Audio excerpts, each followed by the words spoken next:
Hello, unconventional conventionalists. I've moved into my new house, and I'm loving it so far. But we'll talk more about that another time.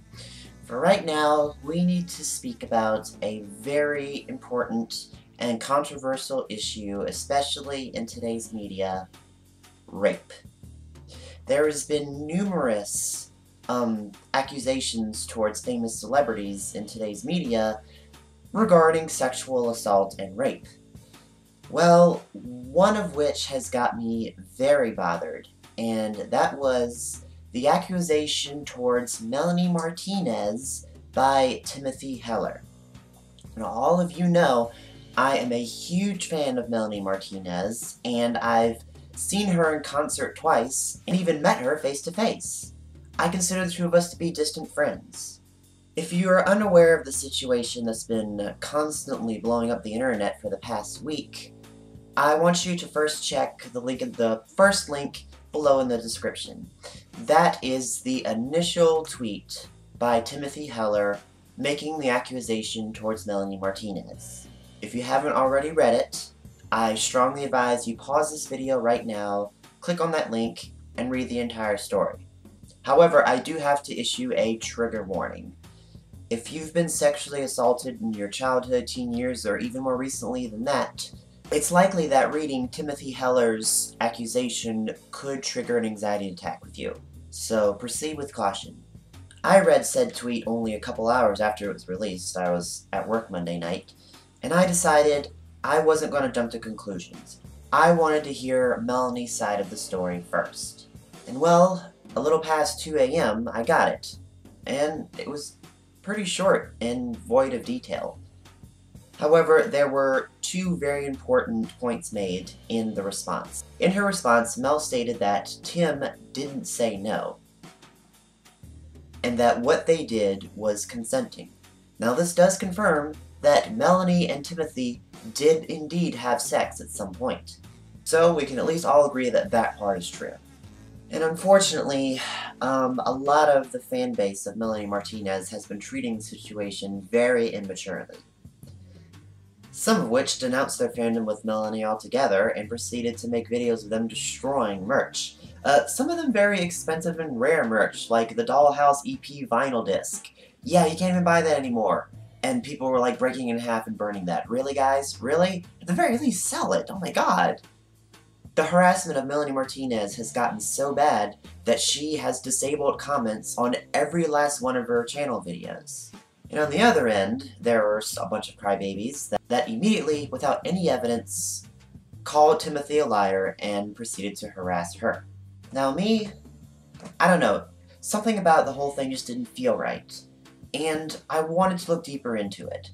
The same night it happened, I did make a claim that I was standing with Melanie Martinez as her fan and friend, but I wasn't going to call Timothy a liar without any hard evidence to back it up. Therefore, myself and a number of other crybabies who were convinced of the same got together and we dug deep into the web to find answers. And we did. Well, let's just say that this video is so long because of the number of findings that we all found together that I need to share with you guys in this video. Starting with the Newsweek interview that Timothy did the next day. In this interview, Timothy stated that the exact date of the sexual assault by Melanie Martinez was June 25th, 2015. She also shared an image of Melanie wearing a blindfold and handcuffs, which allegedly was a sexual game that eventually led into them having sex. But strangely enough, there is absolutely no mention of a sexual game anywhere in Timothy's initial tweet. Now, me and the other investigating crybabies, we honed in on this date. We had a very narrow time frame to work with now, and this made researching so much easier. So we went for it. We searched Twitter, Instagram, YouTube, anything regarding this date or around this date that could help prove Melanie's innocence, and we found it. We found two things that are crucial to our defense for Mel, and here they are. On June 21st, 2015, Mel was performing in New York City. Melanie's hair for this concert was blonde, as seen in the video itself, and as seen in this high-quality photo from the same venue the same night. Timothy, on the other hand, was in her home at Los Angeles. So as of June 21st, Melanie Martinez and Timothy Heller were on opposite ends of the nation. On June 25th, Mel uploads a selfie saying that she is on her way home to Los Angeles. It's also very important to note that in this photo she still has half black, half blonde hair. Now, a friend of mine did point out that Mel mentions that she's wearing a weave. But a weave is not a wig. A weave is an extension of your real hair, which is why Melanie's hair is boob length rather than shoulder length, as we saw at the concert. It's also very important to note that a trip from New York to Los Angeles takes 6 hours by plane and 48 hours by car. It is unspecified which method of travel Mel took on the 25th. But you know what? For Timothy's sake, we'll go ahead and assume that it was plane, and that she was indeed home before the night of the 25th. But here's where things get questionable. In the original tweet, Tim said that she spent an entire night rejecting Melanie's advances before actual sexual conduct happened the following night. And in the Newsweek interview, Tim claimed that the actual sexual conduct happened on June 25th.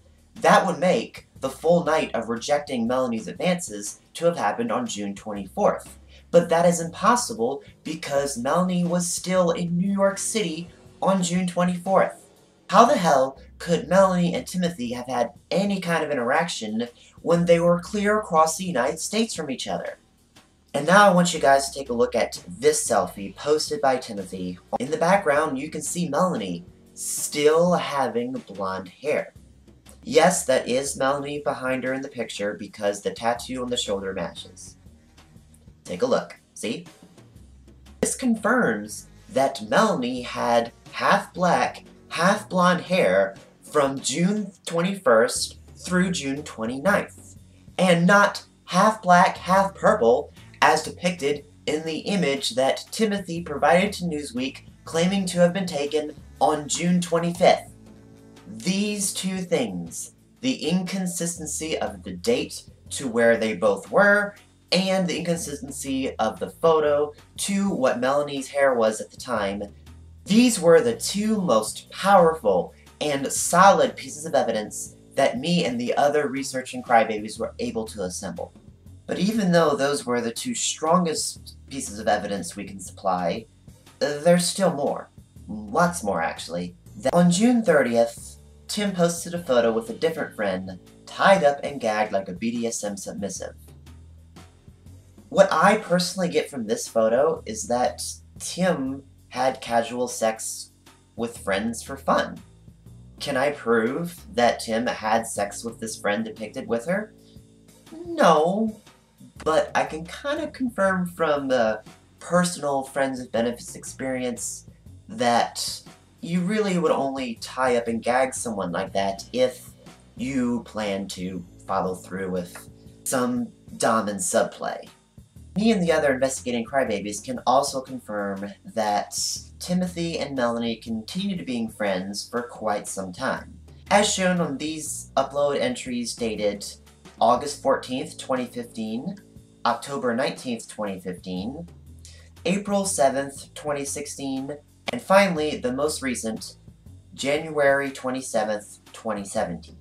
So up until earlier this year, Tim and Mel were still friends. However, things took a turn. Mel started seeing what she was calling a healer. I'm kind of led to believe that healer was just a preferred word over a therapist, but I can't prove that. We do know that her name was Raven, and that Raven's advice was to help Melanie's career, and in her interview with Newsweek, Tim stated that Melanie cut off their friendship with a text message stating that Raven advised her to focus more on her career. And thus, Mel and Tim drifted apart. A few days prior to Melanie confirming that she was seeing a healer named Raven, Tim uploaded a video on her personal YouTube channel speaking about her own mental health. I'm going to link that in the description too. Again, I advise you to pause this video and go watch that one before continuing watching what I have to say, because a lot of important things are mentioned in that video of Tim speaking about her own disorder. In this video, Tim states that she suffers from bipolar personality disorder. Now, there's a lot of difficult symptoms associated with this disorder, but the most relevant one is that someone with this disorder can change their views or opinions of another human being in an instant. Someone could be seen as a friend one day, and then a horrible enemy the next. I feel like it's also important to go back to Mel's response tweet, mentioning that she and Timothy both had their inner demons, and they would help him through them. I think it's pretty safe to assume that one of Timothy's inner demons was her BPD. Now please, please, please, before I continue, do not think that I am criticizing Timothy for having a mental disorder. I am not. I suffer from mental disorders myself.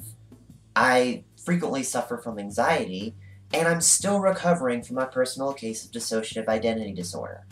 I never feel any disrespect for anyone for having a mental disorder. I merely feel like, for Melanie's defense, it is important to note this. Now let's fast forward through 2017 a good bit. Let's go to October 18th. This was when Tim released her debut single, Sleep, and initially it met mediocre reception. Side note, I listened to it, and admittedly it's actually pretty good. Now, not much later at all, in early November, Tim seemed to become obsessed with stories of sexual assault accusations against celebrities, directors, and other images in media. And on November 7th, 2017, Timothy released a tweet expressing her frustrations of not being promoted by someone in the industry. She doesn't name who this person is, but I'm led to believe it was Melanie. And on November 16th, Tim makes a tweet saying that she has her own story to share, but she's not quite ready to do it. Now let's once again take a look at the Newsweek interview, where Tim mentions that Mel contacts her about concerns of her mental health and recommends her healer, Raven, to Tim, and Tim got very insulted by this. Tim claimed to Newsweek that this message was in response to her considering of telling her story about Mel. Now, there's no way to prove the order of this private message versus the post itself, but it's kind of possible that the private message actually happened on November 7th, that it was Melanie that posted, "Hey, smiley face," and that Tim actually answered her, and the two had a conversation, and it was actually then that Melanie recommended her healer, Raven, to Tim, and Raven got insulted. Can I prove what day of November this actually went down? No, I can't. But we do know that as of November 16th, Tim was considering coming out with her own personal sexual assault story. November 1st, Tim continues tweeting celebrity sexual assault stories. By this point, I'm suspecting that she's actually using these as a study to see exactly how these accusations affect a star's reputation. And then finally, on December 4th, 2015, Tim tweets her rape accusation against Melanie Martinez. And by doing so, she gains thousands of new followers to her Sleep single, many of which left Mel. You know, we're still not done. It keeps going. Yesterday, the 9th of December, Mel answers again, thanking fans for their support and research. Tim answers this hours later, showing a lot of frustration. And then Audrey, a friend of Tim, states in her own tweet that trauma is linked with bad memory. Now, I strongly disagree with this. Now, I have never been raped. I'm saying that right now. Since transitioning, I have been experiencing lesser situations of sexual assault. I've had my boobs grabbed by passing people in public. I've had my ass smacked by people I hardly knew at all. And none of these people asked permission to do this. And I felt very violated. On 2 separate instances, I had somebody put their tongue in my mouth without permission. And I even had a case where a drag queen grabbed me by the fucking ball sack and squeezed. I didn't even yell at him because I was in so much shock of what he just did. However, I've never had an instance where somebody inserted something into my body without my permission. I am a survivor of various accounts of verbal, emotional, mental, and physical abuse. And the instances where these happened, I remember them vividly. I remember every slap across the face, every bruise, every time my blood was drawn, every single time I ever felt like a complete piece of shit of a human being because of something someone else said. I remember those vividly. I wish I could forget them, but I can't. But the people that did these things to me, guess what? I brought it up to them much more recently. As an adult, I brought it up to them and they have no mental recollection of it happening. Imagine that. The abuser doesn't remember it, but the victim remembers it very clearly. And in this case, Timothy is claiming to be a victim, therefore I feel like she should know damn well when everything went down. And you know what? It's possible she wasn't sure of the date. And that she just said June 25th, 2015 because Newsweek asked her for a date, so she gave one. But she should have said, I don't remember a clear date. It's just like, oh, I can't really give an exact day, but I know it was the month of June. That would have been more believable. That would have made it much harder for us researchers to get some solid evidence against her claims. She gave an exact date and told Newsweek that's when it happened, and when we, the researchers, debunked this, now they are saying that she has bad memories as a result of trauma. I'm not buying it. I am not buying it. As a survivor of abuse myself, I am not buying that shit. Not all of our findings about Melanie have been pleasant ones. Yeah, we took a visit to the, Twitters of Stella Rose, who, as I've mentioned before, was a fashion designer for Melanie Martinez for a while, and also played Crybaby's mother in 3 of her music videos. And the other is Gina Faye, who was the makeup artist for the music video Dollhouse. According to the both of them, Melanie is a difficult person to work with professionally. The two of them both had bad experiences working with Melanie, therefore they both decided to join Team Timothy. So me and the other researching crybabies have gathered from this that Mel is not a team player. It's not something we wanted to find, but we did, and it's there. Also, another side note, so much for my video defending the relationship between Stella and Melanie. Well, that was a waste of time, wasn't it? Alright, so, in conclusion, I'm going to say right now, with 100% certainty, that Melanie Martinez is innocent. She and Timothy did have sex together at some point, but it was consensual. Tim's motives of the accusation could be one of two things. It could be that she knows damn well what she's doing, and she's using it to promote her new single and upcoming album. Or it could be a result of her BPD, and in her own mind, she honestly believes that she was raped by Melanie. I feel really bad using that against Timothy, I really do. I don't like using mental disorders against someone, and I'm sorry. But it's just really relevant to this. And you know, as far as my feelings towards Timothy, I really can't bring myself to be that angry at her. It's obvious the girl is going through a lot, and I think she's just really misunderstood, and she's choosing a very bad way to deal with her feelings. You know, I don't think it's ever going to happen. I think Timothy is going to stand by this claim forever, but in the event that Timothy admits that Mel is innocent and issues an apology to her, then Tim will instantly earn my respect.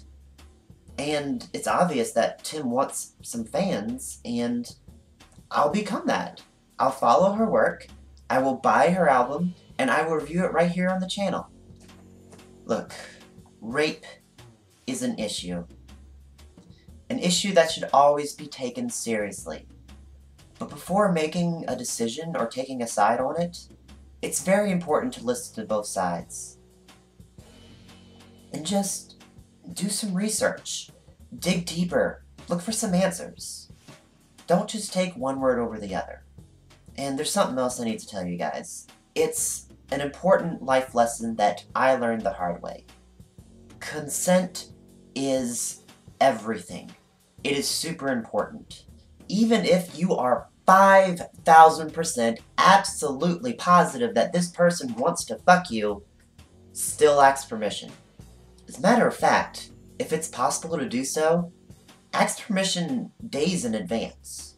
Just, say it's a friend that you're sexually interested in. Just, text them, call them, message them with, hey, you're coming for a sleepover this weekend, and I'm really excited about it, but I also kind of want to say that I'm attracted to you, and I would really like to be physically intimate with you.